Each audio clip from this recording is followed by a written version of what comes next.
Hello guys, welcome back to the channel.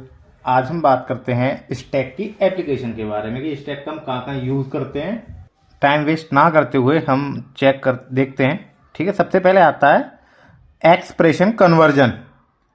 Expression conversion ये आपको I think COA में भी पढ़ाया जाता है कि infix to prefix, prefix to postfix, postfix to infix, ऐसी एक्सप्रेशन आपस में कन्वर्ट करना। ठीक है, एक्सप्रेशन को इवेल्यूट करना यानी कि प्रीफिक्स पोस्टफिक्स, पार्सिंग करना। पार्सिंग पार्सिंग सिंटेक्स ट्री होता है, उसके अकॉर्डिंग किसी ग्रामर को पास किया जाता है। आई थिंक आप शायद थर्ड ईयर में इस सब्जेक्ट को थर्ड ईयर में पढ़ेंगे कंपाइलर डिजाइन में। Simulation of recursion, function call implementation, जो कि हम आगे देखेंगे इसी यूनिट में। ठीक है, इनफिक्स, आप इनफिक्स के बारे में जानते होंगे। ऑपरेटर जो होता है ना इनफिक्स में, एक जो आपको इक्वेशन दी जाती है वो जनरली किस फॉर्म में होती है? इनफिक्स फॉर्म में होती है। ठीक है, इनफिक्स। और प्रीफिक्स जो ऑपरेंड होगा, प्रीफिक्स ऐसा होता है जैसे कि ये कोई ए प्लस बी है, तो इसकी प्रीफिक्स इक्वेशन क्या होगी? ऑपरेटर बिफोर द ऑपरेंड होगा। और पोस्टफिक्स में क्या होता है? ऑपरेटर आफ्टर द ऑपरेंड होता है। और आपको एक बात बताऊं कि जो हमारे कंप्यूटर में अगर कोई एक्सप्रेशन या जो स्टोर होती है काम करने के मोड से, वो आपकी पोस्टफिक्स मोड में स्टोर होती है। ऑपरेटर हमेशा बाद में अकॉर्डिंग टू द प्रेसिडेंस वो ऑपरेटर का अकॉर्डिंग एक्सप्रेशन सॉल्व की जाती है। ये भी एक आपको पार्सिंग से ही ऑपरेटर प्रेसिडेंस पार्सिंग पढ़ाई जाती है, उसी से रिलेटेड होती है, इसी चीज के अकॉर्डिंग कंपाइलर में। ठीक, आइए, तो हम तो यहाँ बस पोस्टफिक्स प्रीफिक्स वगैरह देखेंगे। Algorithm to evaluate a postfix expression. Postfix expression से मतलब है कि आपको एक इनफिक्स एक्सप्रेशन दी जाएगी और उसको आप पोस्टफिक्स में कन्वर्ट करेंगे। आप जरूर नहीं है कि यही एल्गोरिदम के ऐसे स्टेप लिखें। सिंपल सा आपको इस पर ध्यान क्या रखना है कि जो आपको एक इनफिक्स इक्वेशन दे दी, आपने स्टैक बना लिया, स्टैक के अंदर आपको कभी भी ऑपरेंड पुश नहीं कर रहे हैं। ऑपरेंड को रिमूव करते हुए ऑपरेंड को डायरेक्टली आप एज अ रिमार्क नोट कर सकते हैं। ऑपरेटर को आप पुश करेंगे स्टैक के अंदर। ठीक, क्या करेंगे? ऑपरेटर को पुश करेंगे। अगर किसी ऑपरेटर के ऊपर हायर प्रेसिडेंस का ऑपरेटर आ जाता है तो आप जब तक उससे कम लोअर प्रेसिडेंस वाला ऑपरेटर नहीं मिलेगा तब तक आप मतलब जब तक स्टैक अगर एम्प्टी ना हो जाए तब तक आप उसमें से ऑपरेटरों को पुश करते रहेंगे।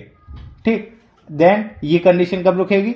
जब जैसे इनके बाद जैसे स्टैक का एम्प्टी हो जाता है और आपके पास रिमेन इक्वेशन बचती है तो आप अगेन ऑपरेंड को प्रिंट करेंगे और ऑपरेटर को पुश करेंगे स्टैक के अंदर। ठीक, तो ये इस तरीके से एक स्टैक होगा, कोई कैरेक्टर टाइप होगा, ऑपरेंड, क्योंकि ऑपरेटर अप्लाई करना है तो ऑपरेंड भी होने चाहिए। यहां पे आपने स्टैक को इनिशियलाइज करा दिया। ठीक है, वही कंडीशन है। If x is an operator, x is an operator, तो आप ऑपरेंड को पॉप करें, यानी कि प्रिंट कर लें, स्टोर ना करें, दोनों ऑपरेंड को पॉप कर लें, डालें ना उसमें। ठीक है, अगर जब वो ऑपरेटर होता है तो आप डायरेक्टली पुश कर देंगे एक्स इज एन ऑपरेंड। ठीक, ऐसी प्रीफिक्स में, अब प्रीफिक्स में क्या होता है? प्रीफिक्स में ऐसा होता है कि प्रीफिक्स में जब आपको ऑपरेटर मिलता है तो अब आपको ऑपरेटर के साथ छेड़खानी नहीं करनी। एज अ ऑपरेटर आपको रिमार्क नोट करना है और कोई ऑपरेट होता है वो आपको पुश करना है स्टैक के अंदर। ये चीज यहां ध्यान रखनी है। इन दोनों इक्वेशनों में सिर्फ इतना सा ही फर्क है। ठीक, इसमें भी आपको ऐसे स्टैक को इनिशियलाइज करना है। Last character of prefix, prefix का कोई प्रीफिक्स इक्वेशन होगी उसको लास्ट कैरेक्टर तक आपको रूप चलाना है। अगर वो प्रीफिक्स है, अगर वहां एक्स ऑपरेटर है, एक्स इज एन ऑपरेटर, तो आपको पॉप करते जाना है, अदरवाइज पुश करेंगे। ठीक, एक्स इज एन ऑपरेंड की फॉर्म में पुश कर रहे हैं यहां पे। ठीक है, आप कहेंगे कि ये दोनों एल्गोरिदम सेम है, ये दोनों एल्गोरिदम सेम नहीं है। और ये कभी कभी एल्गोरिदम आती हैं पूछने के लिए, जनरली इससे क्वेश्चन आते हैं। ऐसे क्वेश्चन मैं आपको कराऊंगा कि वो कैसे क्वेश्चन आते हैं, जो प्रीवियस ईयर में आए वो सारे क्वेश्चन यहाँ पे सॉल्व करके दिखाएंगे कैसे क्या। तो देखिए, एक मेरे स्टैक, एक इनफिक्स इक्वेशन है ये, और इसको स्टैक की हेल्प से पोस्टफिक्स में कन्वर्ट किया है। कैसे करेंगे वो देखिए। सबसे पहले आया पी, क्योंकि इनिशियलाइज स्टैक की वैल्यू कितनी होती है इनिशियलाइज करने पर? टॉप इक्वल टू -1 होता है। पी आया सबसे पहले, पी को क्या करेंगे? कुछ नहीं करेंगे, प्रिंट करेंगे और टॉप की वैल्यू को इंक्रीज करेंगे, टॉप की वैल्यू +1 हो जाएगी, इसको इंडिकेट करेगी। अब स्टार आता है, हमें पता है कि ऑपरेंड है, वो ऑपरेटर है, ऑपरेटर को स्टोर कर लिया। क्यू आया, प्रिंट कर लिया, फिर ऑपरेटर आया, फिर स्टोर कर लिया, फिर ऑपरेंड आया, प्रिंट कर लिया। लेकिन जब स्टैक गया तो स्टैक ने ये देखा कि जो अब हमारी टॉप की वैल्यू है ये हायर प्रेसिडेंस है लोअर उससे, दूसरे ऑपरेटर से, तो इसके अकॉर्डिंग क्या ये दोनों जब तक स्टैक एम्प्टी नहीं हो जाएगा ये प्रिंट वो पॉप करता रहेगा ऑपरेटर को। तो इसने raise power operator and multiplication operator दोनों को पॉप कर लिया। तो इक्वेशन किस फॉर्म में हो जाएगी? P Q R raise power and star. अब आपका प्लस आया तो स्टोर किया जाएगा, देन एस आ गया, एस को हम प्रिंट करेंगे। अब जब भैया सारी चीज स्टैक को निल करना है, इनिशियलाइज करना है डायरेक्टली, तो आपकी पोस्टफिक्स इक्वेशन कन्वर्ट हो गई। ठीक, पता है ऐसे ही एक और एक लॉजिकल ऑपरेटर है, इनमें वो यूज किए हैं, सेम फंडा इसमें अप्लाई करना है। कुछ रही ऑपरेटर को अंदर और ऑपरेंड को बाहर। हाई प्रेसिडेंस को अगर आ जाता है तो जब तक निल नहीं होता तब तक वो करते रहेंगे, पॉप करते रहेंगे। और एक और चीज रखिए, जैसे कि कोई पैरेंथेसिस आता है, अगर ओपन पैरेंथेसिस है तो वो आप उसको पुश करेंगे। अब जब तक कि इसके इसको बैलेंस करने के लिए क्लोजिंग पैरेंथेसिस नहीं मिल जाता तब तक आप स्टैक में से जो भी चीज होगी वो पॉप करते रहेंगे। ठीक है, ये भी होता है।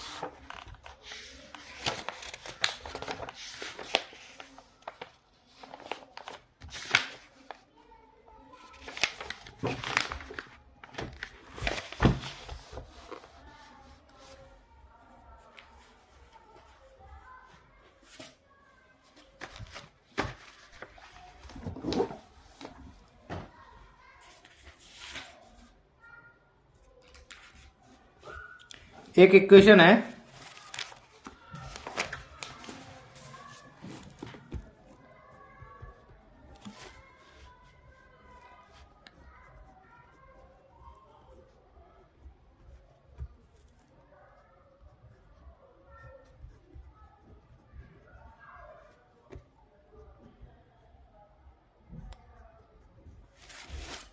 ये कैसी है आपकी एक इनफिक्स इक्वेशन है। कैसी? Infix equation. अब इस इक्वेशन को मैं प्रीफिक्स और पोस्टफिक्स दोनों टाइप की इक्वेशनों में कन्वर्ट करूंगा।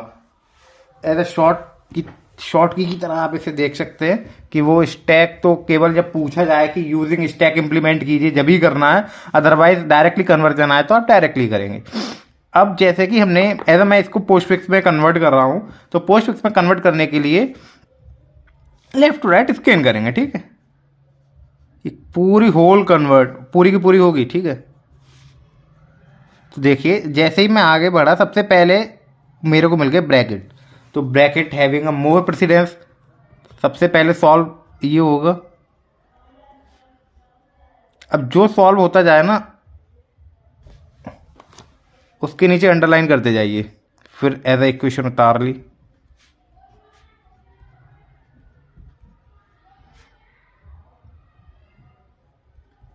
क्योंकि अभी ये सॉल्व नहीं हुआ है।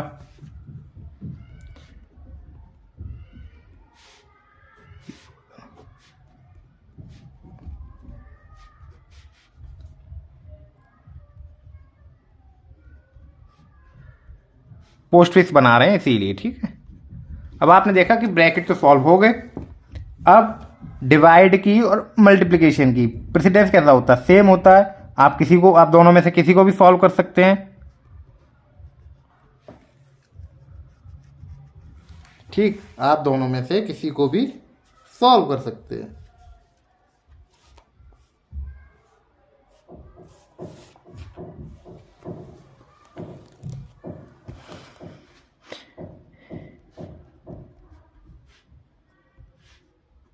अब ये एक अलग ऑपरेंड हो गया, ये पूरा एक अलग ऑपरेंड हो गया, और ये क्या इनके मिड में एक ऑपरेटर। तो हम क्या जानते हैं?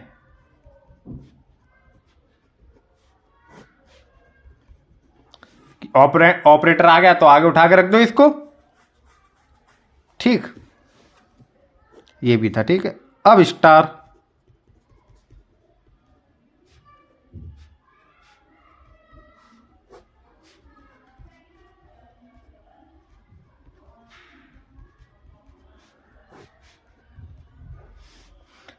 वो plus having a same precedence, तो आप किसी को भी सॉल्व कर सकते हैं।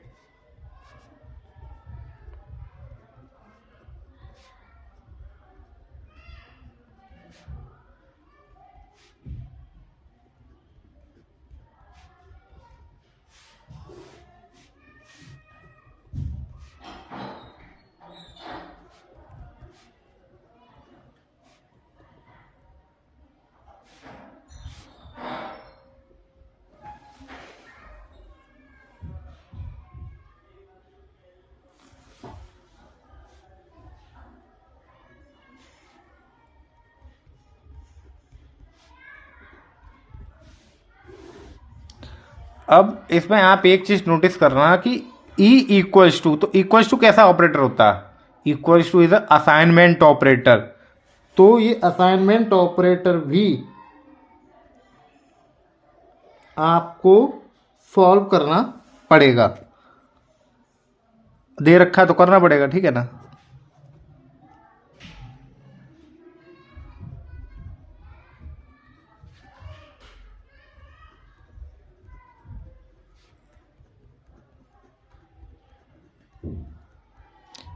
ये कैसी इक्वेशन बन गई? ये आपकी पोस्ट फिक्स इक्वेशन। कैसी? पोस्ट फिक्स इक्वेशन, ठीक। अब इस इक्वेशन को हम क्या करते हैं, प्रीफिक्स में कन्वर्ट करते हैं।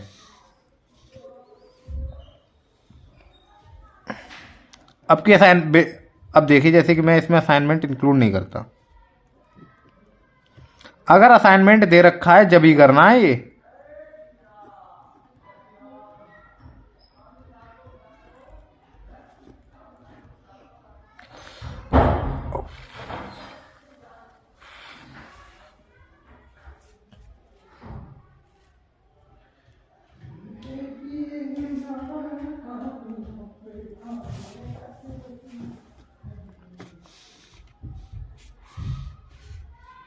देखिए ब्रैकेट, सबसे पहले A B plus star C D divide higher precedence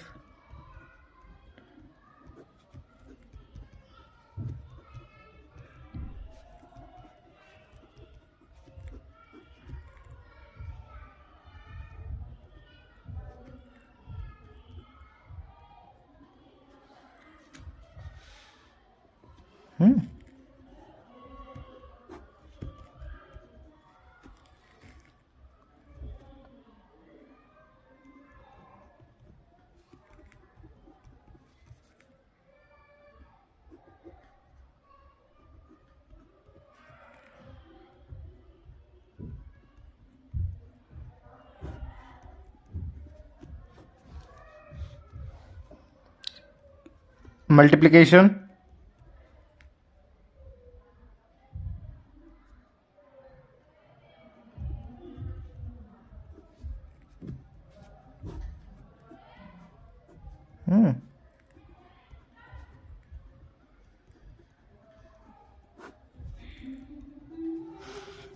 ये प्लस आगे आएगा,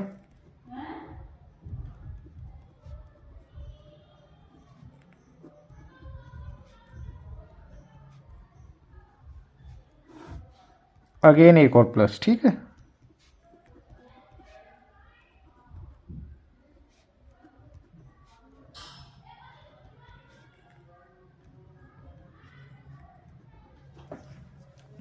ये आपकी क्या हो गई? प्रीफिक्स इक्वेशन हो गई। क्या हो गई? प्रीफिक्स इक्वेशन हो गई, ठीक। अब हमारे पास है एक इनफिक्स इक्वेशन, और इस इनफिक्स इक्वेशन की हमें वैल्यू फाइंड आउट कर रही है इस इक्वेशन को सॉल्व करके with the help of stack. तो कैसे? सबसे पहले हमें पता है कि जो हमारे कंप्यूटर के अंदर या कोई इक्वेशन या कोई एक्सप्रेशन है वो पोस्ट फिक्स एक्सप्रेशन में सॉल्व होती है, ठीक। तो पोस्ट फिक्स में सॉल्व करने के लिए सबसे पहले हमें इस इक्वेशन को पोस्ट फिक्स में कन्वर्ट करना पड़ेगा। नाउ जस्ट ये इक्वेशन मैंने स्टेप बाय स्टेप यहाँ पे पोस्ट फिक्स में कन्वर्ट कर रखी है, ठीक है। और अब देखते हैं स्टैक के अकॉर्डिंग ये कैसे सॉल्व होगी। अभी सॉल्व तो कर रखी है, लेकिन भी जस्ट एक्सप्लेनेशन है यहाँ पे, और कुछ नहीं। 1 बाई 1 जितनी भी सारी चीजें हैं वो एक के बाद एक स्टैक में इंसर्ट हुई हैं, ठीक है। 7 इंसर्ट कर दिया स्टैक में पोजीशन 5, स्टैक में पोजीशन 2 आया, स्टैक में पोजीशन प्लस आया, ऑपरेंड है और ऐसा ऑपरेंड है बाइनरी ऑपरेटर है, सॉरी ऑपरेटर है वही बाइनरी ऑपरेटर है, तो इसके कॉरेस्पॉन्डिंग कोई दो ऑपरेंड होने चाहिए। तो इनिशियली जो स्टैक में टॉप की वैल्यू के अकॉर्डिंग जो टॉप पे होंगे ना वो दो हम ऑपरेंड पॉप करेंगे और इसके साथ अप्लाई कर देंगे। तो 5 पहले 2 टॉप पे था फिर 5 था, दोनों को ले आए और ऑपरेंड ऑपरेटर को अप्लाई कर दिया, वी गेट 7। नाउ 7 हमने स्टोर कर दिया, ठीक है। अब टॉप पे वैल्यू क्या है 7 है स्टैक के अंदर। अब आया स्टार यानी कि मल्टीप्लिकेशन, अब मल्टीप्लिकेशन अप्लाई किया, भैया ये भी बाइनरी ऑपरेटर है तो इसके कॉरेस्पॉन्डिंग भी दो ऑपरेंड होने चाहिए कम से कम, वो दोनों ऑपरेंड हमने अप्लाई किए, रिजल्ट आया 49। अब इनिशियली जो टॉप की वैल्यू होगी स्टैक के अंदर वो कितनी होगी 49। अब ये 49, हाँ 49 स्टोर कर दिया स्टैक के अंदर। नाउ वी इंसर्ट 4 1 5, कोई दिक्कत नहीं ऑपरेंड है। अब आया माइनस, माइनस भी एक कैसा है बाइनरी ऑपरेटर है, इसके लिए भी आपके पास दो ऑपरेंड होने चाहिए। जो टॉप पे ऑपरेंड है उनको उठाया, उनके साथ ऑपरेशन अप्लाई कर दिया और रिजल्ट मिला हमें -4। डिवाइड भी बाइनरी ऑपरेटर अप्लाई करने पर रिजल्ट आया -1। लास्ट ऑपरेटर माइनस अप्लाई करने पर रिजल्ट आया 50। ये अगर इस तरीके से अगर वहाँ जैसे कोई एक्सप्रेशन आती है कि यूजिंग स्टैक आप इस एक्सप्रेशन को सॉल्व कीजिए, तो आपको इस वे में ये क्वेश्चन इस तरीके से ये क्वेश्चन सॉल्व करना पड़ेगा, ठीक। आई होप ये क्वेश्चन आपका क्लियर हुआ होगा। अगर आप चाहें तो इनिशियली बार बार स्टैक बना सकते हैं, लेकिन बार बार स्टैक बनाने से होता कुछ नहीं है, कॉपी बढ़ती है। जिन बच्चों का सिद्धांत होता है सिर्फ कॉपी भरें और कुछ नहीं, तो बस इसी के अकॉर्डिंग ही मैंने थोड़ा शॉर्ट किया ये क्वेश्चन, इसके अकॉर्डिंग आप कर सकते हैं। Thank you.